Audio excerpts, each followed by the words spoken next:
ಇದು ತುಮಕೂರಿನ ಜಿಲ್ಲೆ ಪಾವಗಡದಲ್ಲಿ ಬಂದಿರುವಂಥದ್ದು. ಕೆಲವು ಸರಿ ಹೀಗೆ ಆಗತ್ತೆ. ಕೆಲವು ಶಿಕ್ಷಕರು ಪಾಠ ಮಾಡ್ತಾರೆ. ಅವರು ಪಾಠ ಮಾಡಿದ್ದ ಮಕ್ಕಳು ತುಂಬ ಚೆನ್ನಾಗಾಗ್ತಾರೆ. ಅಂದರೆ ದೊಡ್ಡ ದೊಡ್ಡ ವ್ಯಕ್ತಿಗಳಾಗ್ತಾರೆ, ಅಥವಾ ಹಣವಂತರಾಗ್ತಾರೆ, ಅಥವಾ ಸಮಾಜದಲ್ಲಿ ದೊಡ್ಡ ಸ್ಥಾನಗಳನ್ನು ಪಡೀತಾರೆ, ಎಲ್ಲ ಆಗ್ತಾರೆ. ಬಟ್ ಅವರ ಶಿಕ್ಷಕರ ಜೀವನ ಮಾತ್ರ ಹಾಗೇ ಇರುತ್ತೆ. ನಮ್ಮ ನಾರ್ಮಲ್ ಟೀಚರ್ಗಳೇನಿದ್ದಾರೆ, for example physics, chemistry, mathematics, ಅಥವಾ ಬಯಾಲಜಿ, ಅಥವಾ ಝುವಾಲಜಿ, ಯಾವುದೋ ಒಂದು ಇದನ್ನು ಪಾಠ ಮಾಡೋ ಮೇಷ್ಟ್ರುಗಳ ರೀತಿಯಲ್ಲಿ ನೋಡೋಕ್ಕೆ ಹೋಗಲ್ಲ. ಅದನ್ನು ಒಂಥರ ವಿಚಿತ್ರವಾದ ಸಂಬಂಧ ನಮ್ಮ ದೈಹಿಕ ಶಿಕ್ಷಣ ಟೀಚರ್ಸ್ದು, ನಮ್ಮ ನಾರ್ಮಲ್ ಅಕಾಡೆಮಿಕ್ ಟೀಚರ್ಸ್ದು. ಆ relationship between students and them ಭಾಳ ವಿಚಿತ್ರವಾಗಿರುತ್ತೆ ಅದು. ಹಾಗಾಗಿ ಒಮ್ಮೊಮ್ಮೆ ಏನಾಗುತ್ತೆ ಅಂತಂದರೆ, ಈ ದೈಹಿಕ ಶಿಕ್ಷಕರು, ಬಹಳ ಜನ ಶಿಕ್ಷಕರು ಅವ್ರು ಕೊಡೋ ಪಾತ್ರ, ಅವ್ರು ಕೊಡೋ ನೆರವೇನಿದೆ ಆ ಮಗುಗೆ, ಅದರ ಮೌಲ್ಯ ಅರ್ಥನೇ ಆಗಲ್ಲ ಭಾಳ ಜನಕ್ಕೆ. ಓದನ್ನು ಹೇಳಿಕೊಟ್ಟ ಟೀಚರೇ ಭಾಳ ಇಂಪಾರ್ಟೆಂಟು ಅಂತ ನಾವು ಅಂದ್ಕೊಂಡಿರ್ತೀವಿ. But it is not ನೆಸೆಸರಲಿ.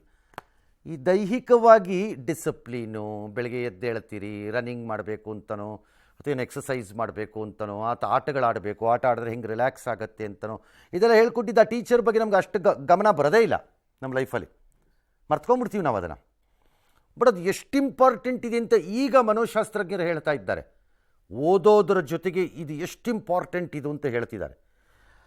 ಹಾಗಾಗಿ ಆ ಟೀಚರ್ಗಳ ಬಗ್ಗೆ ಗಮನ ತುಂಬ ಕಡಿಮೆ ನಮ್ಮ ಸಮಾಜದ ವ್ಯವಸ್ಥೆ ಒಳಗಡೆ. ಅಂಥದ್ದೇ ಒಂದು ಪ್ರಕರಣ ಇದ್ದಂಗಿದೆ ತುಮಕೂರಿನ ಪಾವಗಡದಿಂದ.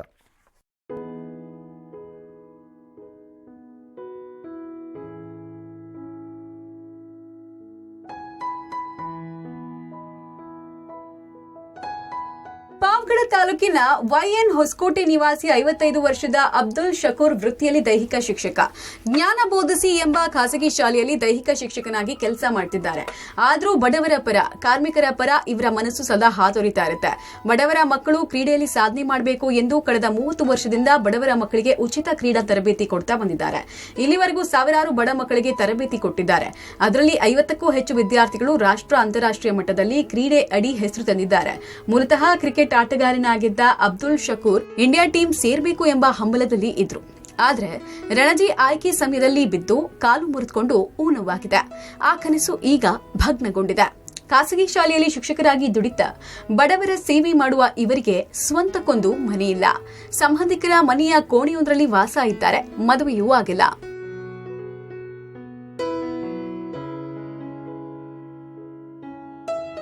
ಅಬ್ದುಲ್ ಶಕೂರ್ ಗಲ್ಲಿ ಕ್ರಿಕೆಟ್ ಆಡಿ ಬೆಳೆದವರು.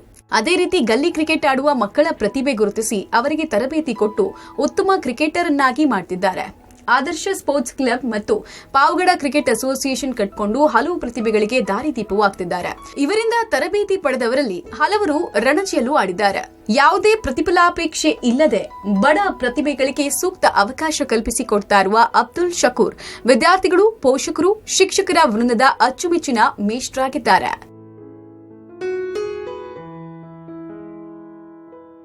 ಸ್ವಾಭಿಮಾನಿ ಶಿಕ್ಷಕ ಶಕೂರ್ ಯಾರ ಬಳಿಯೂ ಕೈಚಾಚದೆ ಇಷ್ಟಿನ ಮುರುಕಲು ಮನೆಯಲ್ಲೇ ಇದ್ದಾರೆ. ಆದ್ರೆ ಸರ್ಕಾರದಿಂದ ಸೂರ್ಯನ ಸೌಲಭ್ಯ ಕಲ್ಪಿಸಿಕೊಟ್ರೆ ನೆಮ್ಮದಿಯಿಂದ ಬದುಕ್ತೇನೆ ಅಂತಾರೆ. ಉಚಿತ ಭಾಗ್ಯಗಳನ್ನ ಕೊಡ್ತಾ ಇರುವ ಸರ್ಕಾರ ಉಚಿತವಾಗಿ ತರಬೇತಿ ನೀಡುವ ಈ ಶಿಕ್ಷಕರಿಗೂ ವಸತಿ ಭಾಗ್ಯ ಕಲ್ಪಿಸಲಿ ಅನ್ನೋದು ನಮ್ಮ ಆಶಯ.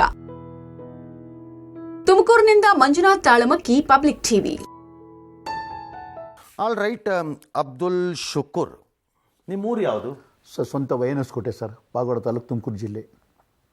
ಎಷ್ಟು ವರ್ಷದಿಂದ ಮಾಡ್ತಾ ಇದ್ದೀರಿ ಸರ್? ನಾನು 56 ವರ್ಷದಿಂದ ಮಾಡ್ತಾಯಿದ್ದೀನಿ ಸರ್. ಬಾಲ್ಯದಲ್ಲಿ ನಾನು ಕ್ರೀಡಾಪಟು. ನಾನು ಚಿಕ್ಕ ವಯಸ್ಸಲ್ಲಿ ತಂದೆ ತಾಯಿ ಹೋದ್ಮೇಲೆ ನನಗೆ ನನ್ನ ಗುರುಗಳಾದಂಥ ಶ್ರೀ DN ಸುಬ್ಬಣ್ಣನವರು, ನಾನು ಓದಿದ್ದು RVP ಹೈಸ್ಕೂಲಲ್ಲಿ, ಎಲ್ಲಿ YN ಹೊಸಕೋಟೆ RVP ಹೈಸ್ಕೂಲಲ್ಲಿ. ಅವರು ಮಾರ್ಗದರ್ಶನ ಭಾಳ ಚೆನ್ನಾಗಿಸ್ತಲ್ಲ. ಕ್ರಿಕೆಟ್, ವಾಲಿಬಾಲಲ್ಲಿ ನಮ್ಮ DNS ಅಂತ ಇದ್ದರು ಮಾಸ್ಟರ್. ನನಗೆ ಅವ್ರ ಮನೆಯಲ್ಲೇ ಊಟ ಕೊಟ್ಟು ಸ್ವಲ್ಪ ಎಲ್ಲ ಫೀಸ್ ಕೊಟ್ಟು ಅವ್ರನ್ನ ಬೆಳೆಸಿದ್ರು. ಅವ್ರಿಗೆ ಜೀವನದಲ್ಲಿ ಯಾವತ್ತೂ ಮರೆಯಲ್ಲ ನಾನೆಲ್ಲ. ಯಾಕಂದರೆ ಅವ್ರು ಇನ್ನೂ ಕೂಡ ನನಗೆ 8 ಆಪ್ರೇಷನ್ ಆಗಿದೆ. ನನಗೆ ಅವರೇ ಹೆಲ್ಪ್ ಮಾಡಿದ್ದಲ್ಲ. ಸರ್ ನನಗೆ ಆಟ ಆಡುವಾಗ ಸರ್ ನನ್ನ ಬಸ್ ಆಕ್ಸಿಡೆಂಟ್ ಆಗಿ ನನ್ನ ಕಾಲು ಬಿಟ್ಟೋಯ್ತಲ್ಲ, ಒಂದು 8 ಆಪ್ರೇಷನ್ ಆಗಿದೆ ಸರ್. ಹೌದು ಸರ್, 8 ಆಪ್ರೇಷನ್ ಆಗಿದೆ. ಯೂನಿವರ್ಸಿಟಿ ಸ್ಟೇಟ್ ಆಡಿದ್ದು ನಾನು ವಾಲಿಬಾಲ್, ಕ್ರಿಕೆಟ್ ಎಲ್ಲ. ವಾವ್. ಸರ್ 29 ವರ್ಷ ನಾನು ಸತತವಾಗಿ ಕ್ರೀಡಾ ಶಿಬಿರ ಮಾಡಿದ್ದೀನಿ, ಸ್ಪೋರ್ಟ್ಸ್ ಕ್ಯಾಂಪ್ ಎಲ್ಲ 9 ಸ್ಟೇಟ್ ಮಾಡಿದ್ದೀನಿ. ಯಾವ ಸ್ಕೂಲಲ್ಲೂ ಟೀಚರ್ ಅಲ್ವಾ? ಸರ್ ಈಗ ನಾನು ಪಾವಗಡ ಜ್ಞಾನಬೋಧಿ ಸಂಸ್ಥೆಯಲ್ಲಿ ಕೆಲಸ ಮಾಡ್ತಾ ಇದ್ದೀನಿ. ಸರ್ಕಾರಕ್ಕೆ ಹೋಗ್ಲಿಲ್ವಾ? ಇಲ್ಲ, ಸಿಗಲಿಲ್ಲ ಸರ್ ನನಗೆಲ್ಲ. ಅವರು ಜ್ಞಾನಬೋಧಿ ವಿದ್ಯಾಸಂಸ್ಥೆ ಆಡಳಿತ ಮಂಡಳಿ ಗೊತ್ತಾ, ನನ್ನ ಕ್ರೀಡಾ ಒಂದು ಕೋಚಿಂಗ್ ನೋಡಿ ಆ ಸ್ಕೂಲ್ ಕರ್ಕೊಂಡ್ರು ನನಗೆಲ್ಲ. ಬಟ್ ಅವ್ರು ಯಾವತ್ತೂ ಮರೆಯಲ್ಲ ಸರ್ ಅವ್ರಿಗೆ ನಾನು, ಯಾಕಂದರೆ ಅನ್ನ ಹಾಕ್ತಾ ಇದ್ದಾರೆ. ಫ್ಯಾಮಿಲಿ ಸರ್ ನಾನು ಮದುವೆ ಮಾಡ್ಕೊಂಡಿಲ್ಲ. ಒಬ್ಬರೇ? ಹೌದು ಸರ್. ಹೇಗೋಸ್ಕರ ಮುಡುಪಾಗಿ ಇಟ್ಬಿಟ್ಟಿದ್ದಾರೆ ಸರ್ ಜೀವನನೇ. ಯಾರು ಸಿಕ್ಕಿಲ್ವಾ? ಸಿಗಲ್ಲ ಆ ಥರ ಸರ್. ಹೆಂಗೆ ಗೊತ್ತಾ ರಿಜೆಕ್ಟ್ ಆಗೋಯ್ತು ಸರ್, ಏನು ಗೊತ್ತಾ, ನನಗೆ ಸ್ಪೋರ್ಟ್ಸ್ ಆಡೋಕ್ಕೆ ಟೈಮ್ ಇಲ್ಲ ಸರ್ ನನಗೆಲ್ಲ. ಇನ್ನು ಲವ್ ಆ ಟೈಮ್ ಮಾಡೋಕ್ಕಾಗ್ತಾನೆ ಸರ್ ಎಲ್ಲ. ಜೀವನದ ಮುಕ್ಕಾಲವಾಗ ಬರೀ ಸ್ಪೋರ್ಟ್ಸಲ್ಲಿ ಕಳೆದೆ ನಾನೆಲ್ಲ. ನನಗೇನು ಗೊತ್ತಾ, ಮಕ್ಕಳು ಬರಬೇಕು, ಆಡಬೇಕು, ಏನೋ ಒಂದು ಸಾಧನೆ ಮಾಡ್ಬೇಕು ನನಗೆಲ್ಲ. ಭಾಳ ಮಕ್ಕಳಿಗೆಲ್ಲ 4 ಗಂಟೆಗೆ ಎದ್ದು ಬಿಡ್ತಿದ್ರಿ ಸರ್. ನೀವು ಮಂಜುನಾಥ್? ಹೌದು ಸರ್. ನೀವೇನು ಮಾಡ್ತೀರಿ ಸರ್ ನನ್ನ ಬಿಸ್ನೆಸ್ ಸರ್ ಅಲ್ಲಿ? ಪಾವಗಡ ಸರ್. ಸರ್ ನಾನು ದೈಹಿಕ ಶಿಕ್ಷಕ. ನೀವು ಇಮ್ರಾನ್ ಅವ್ರ ಶಿಷ್ಯರೇ ಸರ್. ನಾವು ಶಿಷ್ಯರೇ ಸರ್. ನಾವು ಅವ್ರಿಗೆ ಮರೆಯೋಕ್ಕಾಗಲ್ಲ, ಯಾಕಂದರೆ ಸ್ಕೂಲ್ ನೀವು ಸರ್ಕಾರಿ ಸೇರ್ಕೊಂಡು? ನಾನಿಲ್ಲ ಸರ್, ಖಾಸಗಿಯಲ್ಲಿ ಒಂದು ದೈಹಿಕ ಶಿಕ್ಷಣ ಕೆಲಸ ಮಾಡ್ತಿದ್ದೀನಿ. ಅಂಥ ಒಂದು ಭಾಗದಲ್ಲಿ ನಾನು KSCA ಲೀಗಲ್ಲಿ ಆಡ್ಸೋಕ್ಕೆ ಆಡಿದ್ದೀನಿ sir, leather ball KSCA Karnataka. ಅದಕ್ಕೆ ಮೂಲ ಕಾರಣ ನಮ್ಮ ದೈಹಿಕ ಶಿಕ್ಷಕರು, ನಮ್ಮ ಕೋಚ್ ಶುಕೂರ್. ಯಾಕಂದರೆ ನಾವು ಆ ಭಾಗದಲ್ಲಿ ಬಡತನ ಇರೋಂಥ ನಮ್ಮ ಒಂದು ಭಾಗದಲ್ಲಿ ಒಂದು ಲೆದರ್ ಬಾಲ್ ತೊಗೊಳ್ಳಿಕ್ಕೂ ಆಗಲ್ಲ.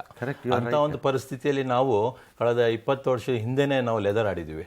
ಅಂತ ಒಂದು ನಮಗೆ ಎಲ್ಲ ಶಟಲ್ಗೆ ಬ್ಯಾಟ್, ಕ್ರಿಕೆಟ್ ಎಲ್ಲ ಅವರೇ ತರ್ತಿದ್ರು ಸರ್, ಅವ್ರ ಸ್ವಂತ ದುಡ್ಡಲ್ಲಿ. ಅವ್ರಿಗೆ ಏನು ತಿನ್ನೋದಕ್ಕೆ ಅಷ್ಟೊಂದಿಲ್ಲ ಸರ್, ಬಟ್ ಎಲ್ಲ ಕಡೆಯಿಂದ ಅವರು ತುಂಬ ಇದು ಮಾಡ್ತಿದ್ರು ಸರ್. ಟೀಚರ್ಸೇ ಹಂಗೆ. ಹೌದು, ನೀವು ಇವರು ಅಂತನ್ಬೇಡಿ, ಭಾಳ ಟೀಚರ್ಸ್ ಹಂಗೇನೆ. ಇವತ್ತಿನ ಭಾಳ ಕೆಟ್ಟ ಟೀಚರ್ಸು ಇರ್ಬೋದೇನೋ, ಅದು ಬೇರೆ ವಿಚಾರ.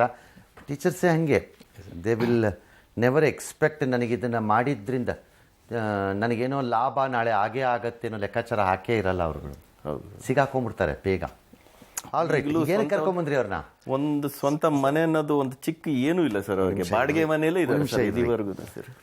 ಶಾಸಕರು ಯಾರಪ್ಪ ಅಲ್ಲಿ? ವೆಂಕಟೇಶ್, HV ವೆಂಕಟೇಶ್ ಅಲ್ವಾ? All right. ಸಿಕ್ಕಿದ್ರೆ ಅಪ್ಪಿ ತಪ್ಪಿ ನನ್ನ ಕೈಗೆ ಸಿಗಾಕೊಂಡ್ರೆ ಅವ್ರನ್ನ ಏನಾದ್ರು ಮಾಡಿ ವಾಪಸ್ಬಿಡ್ತೀನಿ, ಹೆಂಗಾರು ಮಾಡಿ ಅಡ್ಜಸ್ಟ್ ಮಾಡಿಬಿಡ್ತೀನಿ ಅವ್ರಿಗೆ ಎಂತಾದ್ರು ಮಾಡೋಣ. ನಮಸ್ಕಾರ ವೆಂಕಟೇಶ್ ಅವರೇ, ರಂಗನಾಥ್ ಮಾತಾಡ್ತಾ ಇದ್ದೀನಿ. ಸರ್ ನಮಸ್ಕಾರ ಸರ್. ಸರ್ ಚೆನ್ನಾಗಿದ್ದೀರಾ? ಸರ್ ಚೆನ್ನಾಗಿದ್ದೀನಿ. ಡೈಲಿ ನಿಮ್ ನ್ಯೂಸ್ ನೋಡದೆ ಊಟ ಮಾಡೋದು ನಾನು. Thank you. ಈಗ ನಾನು ಇಲ್ಲಿ ಹೇಳ್ತಾ ಇದ್ದೆ, ಸರ್ ಹೆಂಗಾದ್ರೂ ಮಾಡಿ ವೆಂಕಟೇಶನ ಮಾರಿಸಿದ್ರು ಸರಿ, ಸುಳ್ಳು ಹೇಳಿದ್ರು ಸರಿ, ಕೈ ಮುಗಿದ್ರು ಸರಿ, ವಾಪಸ್ಬಿಡ್ತೀನಿ ಅಂತಂದೆ. ಸರ್ ವಾಪಸ್ಕೊಂಡ್ಬಿಡ್ತೀನಿ, ಇವಾಗ ಒಂದು ಕೆಲಸ ಆಗಬೇಕು ನನಗೆ ಅಂತ. ಸರ್ ಅಂತ ಹೇಳಿ ಸರ್ ಮಾಡ್ತೀವಿ. ದಯಮಾಡಿ ಈ ನಮ್ಮ ಅಬ್ದುಲ್ ಶುಕೂರ್ ಸರ್ ಮಾಡಿರೋ ಕೆಲಸಕ್ಕೆ ನಾನು ಥ್ರಿಲ್ ಆಗಿದ್ದೀನಿ ಆ್ಯಕ್ಚುಲಿ. ಸರ್ ತುಂಬಾ ಒಳ್ಳೆ ಮದುವೆನೂ ಆಗದೆ ಮಕ್ಕಳಿಗೆ ಹೌದು sir biology, physics, chemistry, history ಎಲ್ಲ ಪಾಠ ಮಾಡೋರು ತುಂಬ ಜನ ಇರ್ತಾರೆ. ಹೌದು ಸರ್. ಆದರೆ ಮಕ್ಕಳಿಗೆ ದೈಹಿಕವಾಗಿ ಕರೆಕ್ಟ್ ಇರಬೇಕು, ಆಟ ಆಡಬೇಕು, ಸ್ಟ್ರೆಸ್ ಇರಬಾರ್ದು, ಚೆನ್ನಾಗಿ ಆಟ ಆಡಬೇಕು ಅಂತ ಹೇಳ್ಕೊಡೋ ಟೀಚರ್ಗಳು ಕಡಿಮೆ. ಹೌದು ಸರ್. ಈಗ ಅದಕ್ಕೆ ನನಗೇನಾದರೂ ಮಾಡಿ ಅಲ್ಲಿ ಯಾವುದಾದ್ರೂ ನಿಮ್ಮದು ಲೋಕಲ್ ಸ್ಕೀಮ್ಸಲ್ಲಿ ನೀವು ಅಲಾಟ್ಮೆಂಟ್ಸನ್ನು ಮಾಡ್ತಾ ಇರ್ತೀರಿ, ಏನಾದರೂ ಮಾಡೋರ್ಗೊಂದು ನಿಮ್ಮ ಮನೇನ ಏನಾದ್ರು ಮಾಡೋಕ್ಕಾಗತ್ತಾ ನಮ್ಮ ಕೈಯಲ್ಲಿ? ಸರ್ ಅದು ಮಾಡ್ಕೊಡ್ತೀವಿ ಸರ್. 5 ಎಕರೆ ಜಮೀನು ಈಗಾಗಲೇ DC ಅಪ್ರೂವಲ್ ಕಳ್ಸಿದೀವಿ ಸರ್. ಓಕೆ. ನಿವೇಶನಗಳು ಹಂಚಕ್ಕೆ. ಅದರಲ್ಲಿ ಒಂದು ನಿವೇಶನ ಜೊತೆಗೆ ಮನೆ, ಅದ್ರ ಜೊತೆಗೆ ನಾನು ಒಂದು 50,000 ರೂಪಾಯಿ, 1 ಲಕ್ಷ ರೂಪಾಯಿ ದುಡ್ಡು ಕೊಡ್ತೀನಿ. ಅವ್ರು ಏನಾದ್ರು ಮಾಡ್ಕೊಳ್ಳಿ ಅದನ್ನ. ಸರ್ ಅದಕ್ಕಿಂತ ಇಂಪಾರ್ಟೆಂಟ್ ನನಗೊಂದು ಮನೆ. ಸರ್ ಮನೆ ಮಾಡ್ಕೊಡ್ತೀನಿ. ನೀವು ಮಾಡಿಕೊಟ್ರೆ ಸರ್ ನೋಡಿ, ನಾವು ಪಾವಗಡಕ್ಕೆ ಬಂದು 25 ವರ್ಷ ಆಗಿದೆ, ಈಗ ಬರೋಂಗ್ ಮಾಡ್ತೀರಿ. ನಿಮ್ಮ ಚಾನಲ್ ನ್ಯೂಸ್ ಬಿಟ್ಟು ನಾನು ಒಂದ್ ದಿವಸ ಊಟ ಮಾಡಿ ನಿಮ್ಮನ್ನ ನೋಡ್ಕೊಂಡು ಊಟ ಮಾಡ್ಕೊಂಡು ಮಲಗೋದು ನಾನು. ಸರಿ, ಈಗ ಆಯ್ತು, ನಿಮ್ಮ ಮನೆಗೆ ಊಟಕ್ಕೆ ಬರೋಣ ಸರ್. ಬನ್ನಿ ಸರ್. ಈಗ ಇವ್ರದ್ದು ಮನೆ ಮಾಡಿ ಕೊಟ್ಬಿಟ್ಟು ಇನಾಗ್ರೇಷನ್ ದಿನ ಕರೀರಿ, ನಿಮ್ಮ ಮನೆಗೆ ಊಟಕ್ಕೆ ನಿಮ್ಮನ್ನೇ ಕರಿತೀನಿ ಸರ್. ನಿಮ್ಮ ಮನೆಗೆ ಊಟಕ್ಕೆ ಬರ್ತೀನಿ ನಾನು. ಆಯ್ತು ಸರ್, ಆಯ್ತು. ಆಯ್ತಾ? ನಮ್ ಶುಕೂರ್ಗೆ ಮಾಡ್ಕೊಡ್ತೀನಿ ಸರ್. ಆಯ್ತು, ಅಷ್ಟು ಮಾಡ್ಕೊಟ್ಬಿಡಿ ದಯವಿಟ್ಟು, ಸಾಕು ನನಗಷ್ಟು. ಆಯ್ತು ಸರ್, ಆಯ್ತು. ದೊಡ್ಡ ನಮಸ್ಕಾರ ನಿಮಗೆ. Thank you. ಆಯ್ತು ಸರ್, ಥ್ಯಾಂಕ್ ಯು ಸರ್, ನಮಸ್ಕಾರ. ಮಾಡಿಸ್ಕೊಡೋಣ.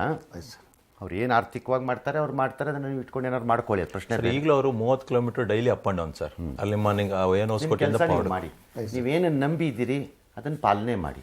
ಬಟ್ ಈ ಮನೆಯದು ವಿಚಾರನ ನಾನು ಇವ್ರ ಜೊತೆ ಫಾಲೋ ಅಪ್ ಮಾಡಿಸಿ ಅದನ್ನು ಮಾಡಿಸೋ ಜವಾಬ್ದಾರಿ ನಾನು ತೊಗೋತೀನಿ. ಅರ್ಥ ಆಯ್ತಾ? ಸರಿ, ನಾನು ಹೆಂಗೋ ಮಾಡ್ತೀನಿ, ತಲೆ ಕೆಡಿಸ್ಕೋಬೇಡಿ. ಸಾಮಾನ್ಯವಾಗಿ ನಾನು ಈ ಥರದ ರಿಕ್ವೆಸ್ಟ್ ಮಾಡಿದಾಗ ನನಗೆ ನೋ ಅಂತ ಇನ್ನೂ ನನಗೆ ಬಂದೇ ಇಲ್ಲ. ಹೌದು, ನನಗೆ ಆಗಲ್ಲ ಅಂತ ಹೇಳಿರೋದು ನನಗೆ ಇಲ್ಲವೇ ಇಲ್ಲ ನನ್ನ ಹತ್ರ. ಹಾಗಾಗಿ ನಿಮ್ಮದು ಆಗತ್ತೆ. ಮೇ ಬಿ ಸ್ವಲ್ಪ ಸರ್ಕಾರದ ವ್ಯವಸ್ಥೆ ಒಳಗಡೆ ಆಗಬೇಕಾದ್ರಿಂದ 6 ತಿಂಗಳು ಹೆಂಗೆ ಆಗ್ಬೋದು, 6 ತಿಂಗಳು ಹಂಗೆ ಆಗ್ಬೋದು. ಸರ್, ಈಗ ಅದ್ರ ಬಗ್ಗೆನೇ ಮಾತಾಡಿದ್ವಿ. ನೀವು 30 kilometre daily up and down ಮಾಡೋದ್ರಿಂದ ಅದರಿಂದ ಆರೋಗ್ಯ ಕೆಡೋ ಚಾನ್ಸಸ್ಸು ಇರ್ತವೆ. 2-3 ಸತಿ ಆಕ್ಸಿಡೆಂಟ್ ಆಗಿದೆ ಸರ್ ಬಸ್ಗಳು. ಅವರು ಅಪ್ ಆ್ಯಂಡ್ ಡೌನ್ ಮಾಡುವಾಗ ಟೈಮಲ್ಲಿ 2 ಸತಿ ಆಕ್ಸಿಡೆಂಟ್ ಆಗಿ ಕಾಲುಗಳು ಪ್ರಾಬ್ಲಮ್ ಆಗಿದ್ದು. ಅದಕ್ಕೆ ಒಂದು ಸ್ಥಳೀಯವಾಗಿ ನೀವು ಪಾವಡದಲ್ಲೇ ಒಂದು ಮನೆ ಮಾಡೋ ವ್ಯವಸ್ಥೆ ಕಲ್ಪಿಸಿ ಇದು ಈಗ ಕೊಡ್ಬಿಟ್ರೆ. ಅದು ಎಲ್ಲಿ ನಿಯರೆಸ್ಟ್ ಇದೆ ಅವ್ರು ಮಾಡ್ತಿರೋ ವ್ಯವಸ್ಥೆನಲ್ಲಿ ಅದರಲ್ಲಿ ಹೇಳ್ತೀನಿ. ಸರಿ ಸರ್. ಅರ್ಥ ಆಯ್ತಾ? ಅವ್ರಿಗೆ ಅಂತ ನಾನು ಸ್ಪೆಷಲ್ ಮಾಡ್ಸೋಕ್ಕಾಗತ್ತೆ ಅಂತ ನಾನು ಹೇಳೋದು ಇಲ್ಲ, ನಂಗೆ ಸುಳ್ಳು ಹೇಳಕ್ಕೆ ಬರೋದು ಇಲ್ಲ. ಆ ಥರ ಏನು ಕೇಳಿಲ್ಲ ಸರ್. ಅಲ್ಲ, ನನಗೆ ಬರಲ್ಲ, ಅದು ನನ್ನ ಕೈಲಿ ಆಗಲ್ಲ. ಅದು ನಾನು ಭಾಳ ಸರಿ ಅದರಿಂದ ಸಮಸ್ಯೆಗೆ ಸಿಗಾಕೊಂಡಿರ್ಬೋದು, ಬಟ್ ನಾನು ಹೇಳಲ್ಲ, ನನ್ನ ಕೈಲಿ ಆಗದೆ ಇರೋದು ನಾನು ಆಗಲ್ಲ ಅಂದ್ಬಿಡ್ತೀನಿ. ಆಮೇಲೆ ಎಲ್ಲಿ ನಿಯರೆಸ್ಟ್ ಸರ್ಕಾರದ ವ್ಯವಸ್ಥೆ ಒಳಗಡೆ ಈ ಚಟುವಟಿಕೆ ನಡೀತಿದೆ ಅದರಲ್ಲಿ ಮಾಡಿಸ್ತೀನಿ. ಇಲ್ಲ, ಅವರು ವೆಂಕಟೇಶನ್ ಹೇಳಿದ್ರಲ್ಲ ಇವಾಗ ಅದು ಕರೆಕ್ಟ್ ಇದೆ ಅದು ಅಲ್ಲೇ ಮಾಡಿಸೋಣ, ತೊಂದರೆ ಇಲ್ಲ. ಅರ್ಥ ಆಯ್ತಾ? ಸರ್. ಮಾಡಿಸ್ಕೊಡೋದು ನನ್ನ ಕೆಲಸ ಅಷ್ಟೇ. ಫಾಲೋ ಅಪ್ ನೀವು ಮಾಡಿ ಆಯ್ತು ಸರ್. ನಮಗೆ ಹೇಳಿ, ನಾವು ಮಾಡಿಸ್ಕೊಡ್ತೀವಿ ಅದು. ಖಂಡಿತ. ಅರ್ಥ ಆಯ್ತಾ? ಚೆನ್ನಾಗಿ ನೋಡ್ಕೊಳ್ಳಿ ನಿಮ್ಮ ಎಷ್ಟನ್ನು. ಒಳ್ಳೇದಾಗಲಿ, ನಿಮ್ಮ ಬಿಸ್ನೆಸ್ ಚೆನ್ನಾಗಿರಲಿ, ಆರೋಗ್ಯ ನೋಡ್ಕೊಳ್ಳಿ.